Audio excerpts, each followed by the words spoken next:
Credit card நம்மள நிறைய பேர் வந்து கிரெடிட் கார்டு வந்து யூஸ் பண்ணுவோம். சில பேர் வந்து பாத்தீங்க அப்படின்னா கிரெடிட் கார்டை வந்து பார்க்கும் பொழுதே இது வந்து ஒரு ட்ராப், யாரும் போய் கிரெடிட் கார்டுல போய் மாட்டிக்காதீங்க, கிரெடிட் கார்டு எடுக்காதீங்க, அதுல நிறைய விதமான ப்ராப்ளம் இருக்கு அப்படி இப்படின்னு சொல்லுவாங்க. ஒரு சைட் பாத்தீங்கன்னா கிரெடிட் கார்டு வந்து ரொம்பவே யூஸ்ஃபுல்லான ஒரு ப்ராடக்ட். இந்த கிரெடிட் கார்டை நம்ம ரெகுலரா ரொட்டேஷனுக்கு யூஸ் பண்ணிக்கலாம். அது மட்டும் இல்லாம இந்த கிரெடிட் கார்டை வச்சு நம்மளால நம்மளுடைய மந்த்லி செலவை நம்ம மேற்கொள்ளும் பொழுது நமக்கு நல்ல ஒரு ரிவார்ட் பாயிண்ட்ஸ் கிடைக்கும். கிரெடிட் கார்டு ரொம்பவே நல்லது அப்படின்னு ஒரு தரப்புல சொல்லுவாங்க.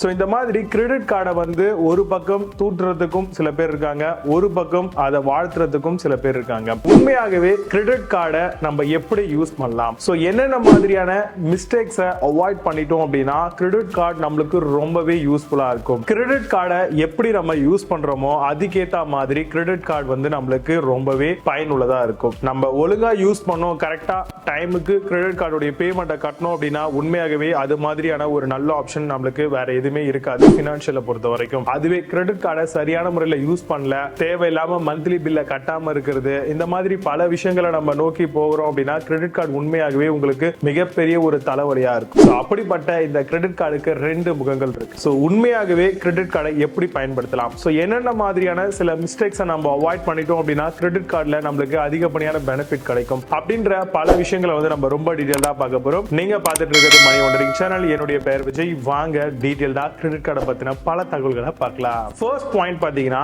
ஃபர்ஸ்ட் மிஸ்டேக்னு கூட நம்ம சொல்லலாம். கிரெடிட் கார்டு அப்படின்ற ஒரு விஷயம் நம்ம வாங்கியாச்சு, சோ அதுக்கு வந்து ஆனுவல் சார்ஜஸ், ஜாயினிங் ஃபீஸ் இந்த மாதிரி வந்து நம்மளுக்கு கொடுப்பாங்க. ஆனா பெரும்பாலும் நீங்க ஏதாவது ஒரு லோனோ ஏதாவது ஒரு விஷயத்தை வந்து நீங்க அப்ளை பண்ண போகும்பொழுது உங்களுடைய பேன் கார்டு டீடைல்ஸ் கொடுத்திருந்தீங்க அந்த இடத்துல அப்படின்னா அந்த பேங்க்ல அப்படின்னா அவங்க உங்களுடைய சிபிலை செக் பண்ணும் போதே அவங்க வந்து உங்களுடைய டேட்டாவை எடுத்து வச்சுப்பாங்க. சோ அதுக்கப்புறம் கண்டினியூஸா உங்களுக்கு மார்க்கெட் கால் வரும். சோ இது வந்து ஒரு தரப்பு. இந்த தரப்புல உங்களுடைய சிபில் ஸ்கோர் ரொம்பவே நல்லா இருந்துச்சு, நல்ல உங்களுக்கு இன்கம்லாம் வருது, நீங்க கரெக்டா மெயின்டைன் பண்றீங்க அப்படின்னா ஜீரோ ஜாயினிங் ஃபீஸ்ல உங்களுக்கு கிரெடிட் கார்டு கொடுப்பாங்க. ஆனா ஆனுவல் ஃபீல பொறுத்த வரைக்கும் உங்களுக்கு ஒரு சில கம்பெனி வந்து பே பண்ண சொல்லுவாங்க. நீங்க வாங்கும் பொழுதே உங்களுடைய சிபில் ஸ்கோர் ரொம்பவே நல்லா இருக்கும் பட்சத்துல annual fees and joining fees எல்லாத்தையுமே வைவர் பண்ணிட்டு நீங்க கிரெடிட் கார்டை யூஸ் பண்ணா மட்டும் போதும் அப்படின்ற மாதிரி சொல்லி உங்களுக்கு கிரெடிட் கார்டு கொடுப்பாங்க. சோ இது ஒரு பக்கம். இன்னொன்னு வந்து நம்ம கிரெடிட் கார்டு வாங்கிட்டோம், நம்மளாதான் ஓனா போய் அப்ளை பண்ணி வாங்கியிருக்கோம், அந்த ஒரு பர்டிகுலர் இடத்துல ஆனுவல் ஃபீ வந்து பாத்தீங்கன்னா போடுறாங்க. சோ அந்த ஆனுவல் ஃபீயை வந்து நம்மளால வைவ் ஆஃப் பண்ண முடியுமா, அதை வந்து நம்மளால ஃப்ரீ பண்ண முடியுமா அப்படின்னு கேட்டீங்கன்னா கண்டிப்பா உங்களால பண்ண முடியுங்க. நீங்க போயிட்டு ஃபர்ஸ்ட் கஸ்டமர் கேர் கால் பண்ணி அவங்க வந்து பாத்தீங்கன்னா நீங்க கிரெடிட் கார்டை யூஸ் பண்ணிக்கிட்டே இருக்கணும் அப்படின்னு தான் நினைப்பாங்க. சோ அவங்க கிட்ட இந்த மாதிரி எனக்கு வந்து கிரெடிட் கார்டுல இந்த வருஷத்துக்கான பேமெண்ட் போட்டிருக்கீங்க, சோ எனக்கு வந்து இதை வைவ் ஆஃப் பண்ணி கொடுங்க, நான் அதிகமா ஸ்பெண்ட் பண்ணிட்டு இருக்கேன், எனக்கு வந்து ஆனுவல் ஃபீ வந்து அதிகமா வந்துட்டே இருக்கு அப்படின்ற மாதிரி உங்களுடைய தரப்புல இருக்கக்கூடிய எக்ஸ்பிளனேஷன் நீங்க கொடுக்குறீங்க அப்படின்னா ஷூரா வந்து பாத்தீங்கன்னா பேங்க் வந்து ஒரு நல்ல லாயலா இருக்கக்கூடிய கஸ்டமர்ஸை வந்து விடணும் அப்படின்ற மாதிரி நினைக்க மாட்டாங்க. முடிஞ்ச அளவுக்கு வந்து பாத்தீங்கன்னா அவங்க வந்து அந்த ஃபீஸை வந்து வைவ் ஆஃப் பண்ணுவாங்க. ஏன்னா பர்சனலாவே நானும் ஒரு சில கிரெடிட் கார்ட்ஸ் எல்லாம் யூஸ் பண்றேன். சோ பெரும்பாலுமே வந்து எனக்கு ஜாயினிங் ஃபீஸ் வரதில்ல. சோ சிபில் எனக்கு கரெக்டாவே இருக்கு. சோ அப்போ உங்களுடைய சிபில் கரெக்டா இருக்கும் பட்சத்துல ஆனுவல் ஃபீ, ஜாயினிங் ஃபீ எல்லாமே வைவ் ஆஃப் ஆயிடும். அதுவே உங்களுக்கு ஆனுவல் ஃபீ வருது அப்படின்னா நீங்க கஸ்டமர் கேரை கான்டாக்ட் பண்ணி இந்த மாதிரி நான் ஆனுவல் ஃபீ வந்து எனக்கு வைவ் ஆஃப் பண்ணி கொடுங்க, எனக்கு வந்து ஃப்ரீ பண்ணி கொடுங்க, நான் வந்து நல்லாவே வந்து பர்ச்சேஸ்லாம் பண்ணி ரெகுலரா யூஸ் பண்ணிட்டு இருக்கேன், என்னோட சிபிலும் நல்லா இருக்கு அப்படின்ற மாதிரி நீங்க வந்து அவங்க கிட்ட அப்ரோச் பண்ணீங்க அப்படின்னா ஷூரா உங்களுக்கு வைவ் ஆஃப் ஆகிறதுக்கான பாசிபிலிட்டிஸ் அதிகமா இருக்கு. சோ இது மூலமா ஆனுவல் ஃபீ வந்து உங்களால கண்டிப்பா குறைக்க முடியும். அவங்க கிட்ட நெகோசியேஷன் பண்றதை வந்து கண்டிப்பா அவாய்ட் பண்ணிக்காதீங்க. கஸ்டமர் கேர்ல ஆனுவல் ஃபீ வருது அப்படின்னா நீங்க ஷூரா கேளுங்க. இது ஃபர்ஸ்ட் மிஸ்டேக், நம்ம வந்து கேட்காம இருக்கிறது. ரெண்டாவது மிஸ்டேக் என்ன அப்படின்னு பாத்தீங்கன்னா கிரெடிட் கார்டுடைய லிமிட்டை வந்து நம்ம இன்க்ரீஸ் பண்ணாம இருக்கிறது. நிறைய பேர் நினைப்பாங்க ஐயோ இதை வந்து நம்ம லிமிட் இன்க்ரீஸ் பண்ணிட்டோம் அப்படின்னா நம்ம வந்து இஷ்டத்துக்கு அன்னபிராண்ட் செலவு பண்ணிடுவோம் அப்படின்ட்டு. கிரெடிட் கார்டுடைய லிமிட் இன்க்ரீசேஷன் வந்து பாத்தீங்கன்னா நீங்க நல்லாவே பர்ச்சேஸ் பண்றீங்க, கரெக்டா பில் தான் பே பண்ணிருக்கீங்கன்னா அவங்களே உங்களுக்கு வந்து ஒரு குறிப்பிட்ட டைம் அப்போ உங்களுக்கு ஏத்த மாதிரி வந்து லிமிடேஷனை வந்து எக்ஸ்டெண்ட் பண்ணி கொடுத்துக்கிட்டே இருப்பாங்க. பட் நீங்க சரியா பர்ச்சேஸ் பண்ணல, உங்களுடைய மேல அவங்களுக்கு அந்த அளவுக்கு நம்பிக்கை இல்லை அப்படின்னா கிரெடிட் கார்டோட லிமிட் இன்க்ரீசேஷன் வந்து கொஞ்சம் கம்மியா இருக்கும். அது மட்டும் இல்லாம அவங்க கிட்ட நம்ம போய் கேட்டுட்டு அதுக்கப்புறம் லிமிட் இன்க்ரீஸ் பண்ற மாதிரி இருக்கும். சோ இதுல ரெண்டு டைப் இருக்கு. சோ பெரும்பாலும் அவங்களே பண்ணி இன்க்ரீஸ் பண்ணி கொடுக்கறதுனால சோ கண்டிப்பா நம்ம லிமிட்டை வந்து இன்க்ரீஸ் பண்ணிக்கணும், அதை வந்து நம்ம அவாய்ட் பண்ணிக்க கூடாது. லிமிட் இன்க்ரீஸ் பண்றது மூலமா நமக்கு நிறைய விதமான பெனிஃபிட்ஸ் இருக்கு. ஃபார் எக்ஸாம்பிள் ஒரு மாசம் வந்து உங்களுக்கு ஒரு குறிப்பிட்ட எக்ஸ்பென்ஸ் இருக்கு. சரி இப்போ உங்களுடைய கிரெடிட் லிமிட் வந்து 60,000 வச்சுக்கோங்க, உங்களுக்கு ஒரு மாசத்துக்கான எக்ஸ்பென்ஸ் வந்து ஒரு 25,000 ரூபாய், ஓவராலா 40% வந்து இருக்கு. இப்போ உங்களுக்கான அந்த யூட்டிலைசேஷன் வந்து 40% அப்படின்ற மாதிரி தேவை இருக்கு. இப்போ நீங்க கிரெடிட் கார்டோடைய அந்த லிமிட்டை வந்து இன்க்ரீஸ் பண்ணிட்டீங்க, ஒரு 5 lakhs உங்களுக்கு கொடுக்குறாங்கன்னு வச்சுக்கோங்களேன். அப்போ வந்து உங்களால அந்த 40% சொல்லியிருந்தாலே 60,000 ரூபாய் லிமிட்ல இப்போ வந்து உங்களுக்கு 4% அப்படின்ற மாதிரி மாறிட்டு இருக்கும். 40% 4%. சோ அப்போ உங்களுக்கான அந்த லிமிட் வந்து எக்ஸ்டெண்ட் பண்றதுனால இந்த ஒரு பெனிஃபிட் இருக்கு. சோ இது மூலமா உங்களுடைய சிபில் ஸ்கோர் வந்து பாத்தீங்கன்னா நல்லாவே பூஸ்ட் அப் ஆகும். ஏன்னா ஒரு குறிப்பிட்ட கஸ்டமர் இவ்வளவு யூசேஜ் பண்ணணும், அது சுத்தமா பண்ணாமே இருக்க கூடாது. அது மட்டும் இல்லாம அவங்களுடைய யூட்டிலைசேஷன் கரெக்டா இருக்கு, செலவு வரவு கணக்கெல்லாம் கரெக்டா பாக்குறாங்க. சோ அப்படிங்கிறதுனால உங்களுக்கான அந்த லிமிட்டை வந்து நல்லா எக்ஸ்டெண்ட் பண்ணி கொடுப்பாங்க. சோ அந்த லிமிட் எக்ஸ்டென்ஷனை வந்து கண்டிப்பா நீங்க யூஸ் பண்ணிக்கணும்.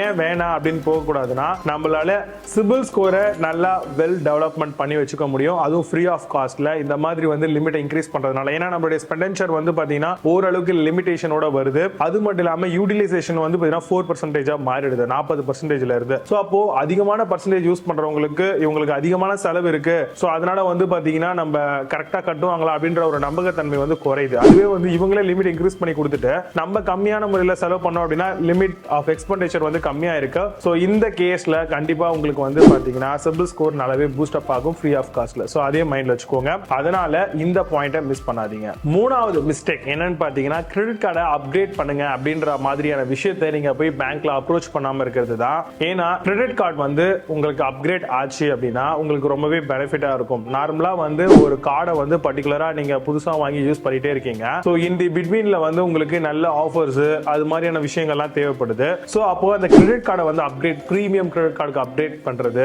அதே மாதிரி லைஃப் டைம் கிரெடிட் கார்டை அதை அப்கிரேட் பண்றது, இதெல்லாம் வந்து நீங்க கேட்காம இருக்கிறது ஒரு பெரும் பிரச்சனை தான். சோ முடிஞ்ச அளவுக்கு இந்த மாதிரி நீங்க ஒரு 1 ல இருந்து 2-3 வருஷம் யூஸ் பண்றீங்க அப்படின்னா கிரெடிட் கார்டு அப்கிரேட் பண்ணி கொடுங்க அப்படிங்கிற மாதிரி கஸ்டமர்கிட்ட கேட்கறது ரொம்பவே நல்ல விஷயமா இருக்கும்.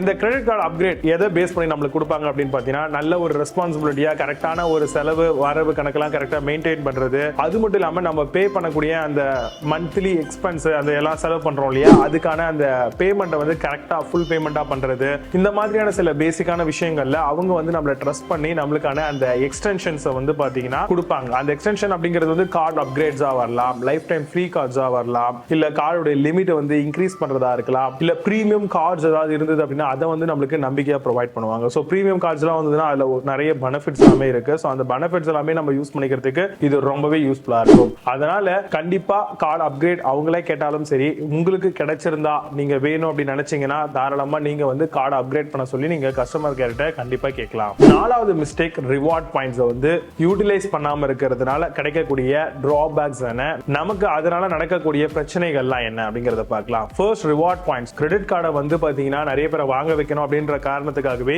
ரிவார்ட் பாயிண்ட்ஸ் அப்படின்ற ஒரு விஷயத்தை வந்து பாத்தீங்கன்னா நிறைய கிரெடிட் கார்டுல கொடுக்க ஆரம்பிச்சாங்க. சோ அப்ப அந்த ரிவார்ட் பாயிண்ட்ஸ் அப்படிங்கிறது பாத்தீங்கன்னா, நம்ம வந்து ஒரு 200 ரூபாய் செலவு பண்றோம்னா அதுக்கு 2 ரிவார்ட் பாயிண்ட், அந்த ரிவார்ட் பாயிண்ட் வந்து பாத்தீங்கன்னா ₹1 அப்படின்ற மாதிரி கொடுப்பாங்க. சோ அப்போ நம்ம ஒரு வருஷம் 2 வருஷம் நிறைய வந்து பர்ச்சேஸ் பண்றோம், நிறைய வாங்குறோம் கார்டை யூஸ் பண்ணி அப்படின்னா நமக்கு அந்த ரிவார்ட் பாயிண்ட்ஸ் கிடைக்கும். சோ குறிப்பிட்ட டைம்ல போய் நம்ம பார்க்கும்போது நம்மளுடைய ரிவார்ட் பாயிண்ட்ஸ் எங்க இருக்கும்னு பாத்தீங்கன்னா, கண்டிப்பா நம்மளுடைய நெட் பேங்கிங், அந்த பர்டிகுலர் கஸ்டமர் கேரோடைய நெட் பேங்கிங்லயோ இல்ல வந்து அவங்களுடைய வெப்சைட்ல போனீங்கன்னா அவங்களுடைய கார்டு நம்பர்லாம் கொடுக்கும் பட்சத்துல அங்க உங்களுக்கு எவ்வளவு ரிவார்ட் பாயிண்ட்ஸ் இருக்கு அப்படிங்கிறது வந்து டீடைலா தெரியும். சோ அதுல இவ்வளவு ரிவார்ட் பாயிண்ட்ஸ் இருந்ததுன்னா உங்களுக்கு இவ்வளவு gift card, Amazon gift card தரேன், Flipkart gift கார்டு தரேன், இல்ல வந்து நீங்க ஏதாவது ஆன்லைன்ல அவங்க கொடுத்துருக்கூடிய அந்த சைட்ல போய் பர்ச்சேஸ் பண்ணிக்கிற மாதிரி இதெல்லாம் கொடுப்பாங்க. சோ அப்ப அந்த ரிவார்ட்ஸ் நம்ம ஏன் வேஸ்ட் ஆக்கலாம்? சில பேருக்கு ரிவார்ட்ஸ் இருக்குதா இல்லையான்னு கூட தெரிய மாட்டேங்குது, கார்டை மட்டும் வாங்கி யூஸ் பண்ணிக்கிறாங்க ஏதோ ஒரு காரணத்துக்காக. ஆனா ரிவார்ட் பாயிண்ட்ஸ் உங்களுக்கு இருக்கு ஒவ்வொரு கிரெடிட் கார்டுலயுமே, ஷூரா நீங்க வந்து அதை யூஸ் பண்ணிக்கோங்க. அது ரொம்ப ரொம்ப நல்ல விஷயம். இப்போ ரிவார்ட் பாயிண்ட்ஸ் வந்து பாத்தீங்கன்னா சில பேர் வந்து இப்பதான் தெரியும், இப்போ நான் வீடியோ போடுறதுனால உங்களுக்கு தெரியும்னு வச்சுக்கோங்களேன். அந்த ரிவார்ட் பாயிண்ட்ஸ் வந்து யூஸ் பண்ணாமே கிட்டத்தட்ட ஒரு 5-6 வருஷமா யூஸ் பண்றீங்க. சோ இப்போ போயிட்டு நான் மொத்த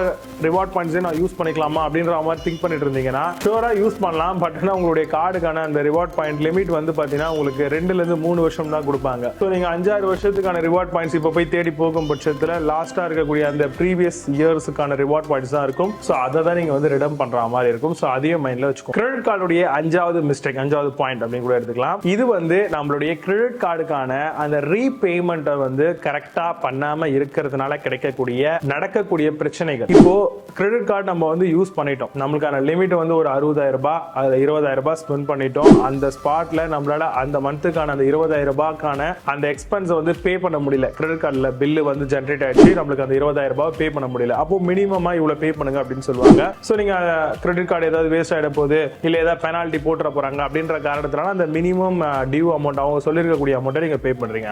இதுல இருக்கக்கூடிய பிரச்சனை என்னன்னு பார்க்கும்போது, அந்த மினிமம் அமௌண்ட்டை நீங்க பே பண்றீங்க இல்லையா, அந்த மினிமம் அமௌண்ட் பே பண்ணதுக்கு அப்புறம் 20,000 ரூபாயில ஒரு 4,000 ரூபாய் பே பண்ணிட்டு வச்சுக்கோங்களேன், மீதி வந்து 15-16,000 ரூபாய் இருக்கு வச்சுக்கோங்க. வச்சுக்கோங்களேன். அதுக்கு வந்து 50ல இருந்து 60% அப்படின்ற மாதிரி 30ல இருந்து 40% அளவுக்கு வந்து அவங்க சார்ஜஸ், அதாவது வந்து வட்டி கலெக்ட் பண்றதுக்கான வாய்ப்புகள் இருக்கு. இன்ட்ரெஸ்ட் போடுவாங்க. சோ அந்த இன்ட்ரெஸ்ட் அப்படிங்கிறது மிகப்பெரிய ஒரு தலைவலி. சோ முடிஞ்ச அளவுக்கு ஃபுல்லா பே பண்ண பாருங்க. ஃபுல்லா பே பண்ணி அந்த பர்டிகுலர் இஎம்ஐ வந்து பாத்தீங்கன்னா க்ளோஸ் பண்ணிடுங்க. இல்லனா நீங்க இந்த மாசம் இவ்வளவு கிரெடிட் கார்டை யூஸ் பண்றீங்களா, அந்த ஸ்பெண்டச்சர் எல்லாத்தையுமே வந்து at the end of the month இல்லனா பில் ஜெனரேட் ஆகக்கூடிய அந்த சிச்சுவேஷன்ல நீங்க எல்லா அமௌண்ட்டையுமே வந்து என்டையர் ஃபுல் அமௌண்ட்டையும் பே பண்ணிட்டீங்க அப்படின்னா எந்த விதமான ப்ராப்ளமும் இல்ல. இது மாதிரி நீங்க கரெக்டா பே பண்ணிட்டே வரீங்க அப்படின்னா உங்களுக்கான லிமிட் வந்து எக்ஸ்டென்ஷன் பண்ணுவாங்க, கார்டு அப்கிரேட் ஆஃபர்ஸ் கொடுப்பாங்க. அது மட்டும் இல்லாம ரிவார்ட் பாயிண்ட்ஸ் ரொம்பவே நல்லா கிடைக்கும். கூடவே சிபில் ஸ்கோர் வந்து ஃப்ரீ ஆஃப் காஸ்ட்ல நல்லா வந்து பாத்தீங்கன்னா உங்களுக்கு டெவலப் ஆயிருக்கும். அந்த மாதிரி கிரெடிட் ஸ்கோர் நல்லா டெவலப் ஆச்சுன்னா ஆட்டோமேட்டிக்காவே உங்க பேர்ல நல்ல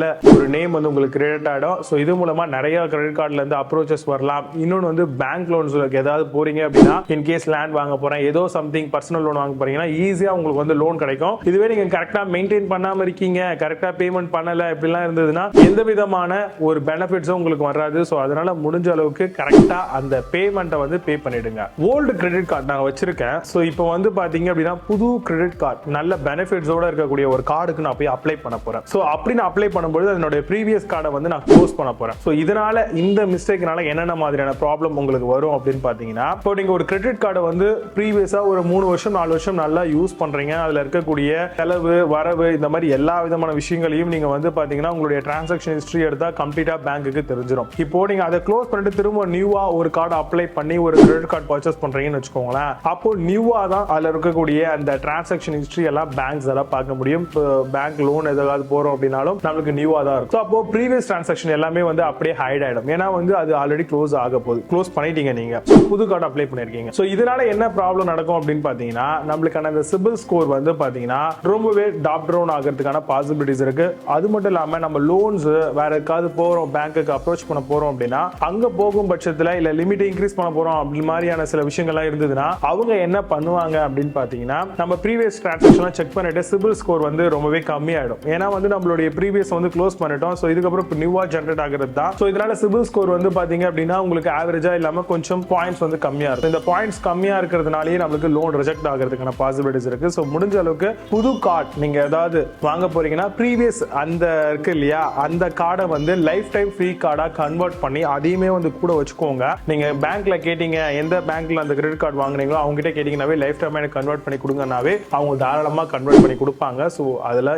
எந்த ஒரு விஷயத்தையும் பண்ணாம நீங்க டைரக்டா பேங்க்ல கஸ்டமர் கேரை கான்டாக்ட் பண்ணி டீடைல்ஸ் கேட்டுக்கிறது ரொம்பவே நல்ல விஷயம். அது மட்டும் இல்லாம லைஃப் டைமா கன்வெர்ட் பண்ணி வச்சுக்கிறதுனால நமக்கு எந்த விதமான சார்ஜஸும் வர போறது இல்ல. நம்ம வேணும்னா மினிமலா அதை யூஸ் பண்ணிக்கலாம், இல்ல அப்படியே கூட வச்சுக்கலாம். முடிஞ்ச அளவுக்கு அந்த ப்ரீவியஸ் கார்டை வந்து கம்ப்ளீட்டா க்ளோஸ் பண்றதை அவாய்ட் பண்ணிக்கோங்க.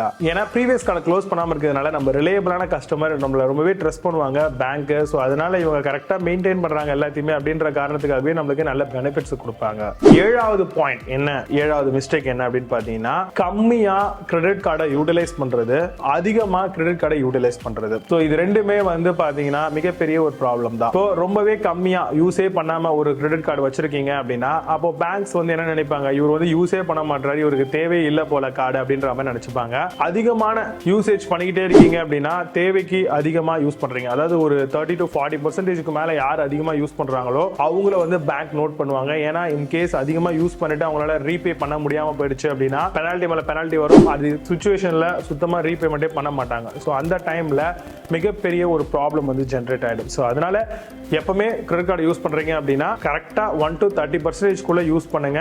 அதுக்கும் ரொம்பவே கம்மியாவும் யூஸ் பண்ணாம இருக்காதீங்க. அதே மாதிரி கரெக்டா மெயின்டைன் பண்ணிக்கோங்க. உங்களுடைய வரவு செலவு எவ்வளவு அப்படிங்கிறது உங்களுக்கு தெரியும் இல்லையா? சோ அதுக்கேற்ற மாதிரி வந்து கரெக்டா யூட்டிலைசேஷன் பண்ணிக்கிட்டே ஒவ்வொரு மந்த்தும் வந்தீங்க இல்ல ஓவரால் ஆனுவல்ல வந்தீங்க அப்படின்னா உங்களுக்கு நல்ல ஒரு பெனிஃபிட்ஸ் இருக்கு. இது மூலமா எப்பவும் போல சிபில் ஸ்கோர் நல்லா க்ரோ ஆகும். அதே மாதிரி உங்களை நம்பி அடுத்தடுத்த கிரெடிட் கார்டு அப்கிரேட்ஸ் கொடுப்பாங்க. அதே மாதிரி கிரெடிட் கார்டுடைய வேற ஏதாவது ஃபீச்சர்ஸ் இருந்தாலுமே உங்களுக்கு உடனடியா வந்து அப்டேட் பண்ணுவாங்க பேங்கர். ஸோ நீங்க ஏதாவது அப்ரோச் பண்ணீங்க அப்படின்னா இமீடியட்டாவே அவங்க கேட்பாங்க. ஸோ கரெக்டான யூட்டிலைசேஷன் இருக்கிறது ரொம்ப ரொம்ப அவசியம். லாஸ்ட் அட்மோஸ்ட் பாயிண்ட் என்ன அப்படின்னு பாத்தீங்கன்னா ஒரு மிஸ்டேக் அது அப்படிங்கிற பொழுது நிறைய கார்ட்ஸ் அப்ளை பண்ணி பண்ணி பண்ணி வாங்கி வைக்கிறது. அதாவது சில பேர் ரொட்டேட் பண்ற அப்படின்ற பேர்ல நிறைய பினான்சியலா லாக்ல இருப்பாங்க. அவங்க என்ன பண்ணுவாங்கன்னா ஒரு புது கார்டு அப்ளை பண்ணுவாங்க. அந்த கார்டுல ஒரு குறிப்பிட்ட அமௌண்ட் வந்து அதிகமா ஸ்பெண்ட் பண்ணிடுவாங்க. திரும்ப இன்னொரு பேங்கோடைய கார்டை வாங்கி அந்த கடன்ல கொஞ்சத்தை அடைப்பாங்க. திரும்ப என்ன பண்ணுவாங்க, திரும்ப இன்னொன்று வாங்குவாங்க. இது மூலமா நடக்கக்கூடிய ப்ராப்ளம் என்ன அப்படின்னு பாத்தீங்கன்னா கண்டிப்பா நம்மளுக்கு வந்து சிபில் ஸ்கோர் ஃபர்ஸ்ட் நல்லாவே அடி வாங்க போகுது. நம்மளுடைய ஃபினான்ஸ் கம்ப்ளீட்டா சரியில்லை, பேங்க்ல போய் ஏதாவது லோன் அப்ரோச் பண்றோம் அப்படின்னா கிடைக்காது, ஏதாவது அப்கிரேட் பண்றோம் அப்படின்னா கிடைக்காது, இந்த மாதிரி பல பிரச்சனைகள் வந்து கண்டிப்பா இருக்கு நிறைய கார்டு வாங்கி வச்சுக்கிறதுனால. ஓகேவா? சோ அந்த பாயிண்ட் ரொம்ப முக்கியமா பார்க்கணும். பிஃபோர் பாயிண்ட்ல நான் சொன்னது வந்து கார்டை வந்து அப்கிரேட் பண்ணுங்க.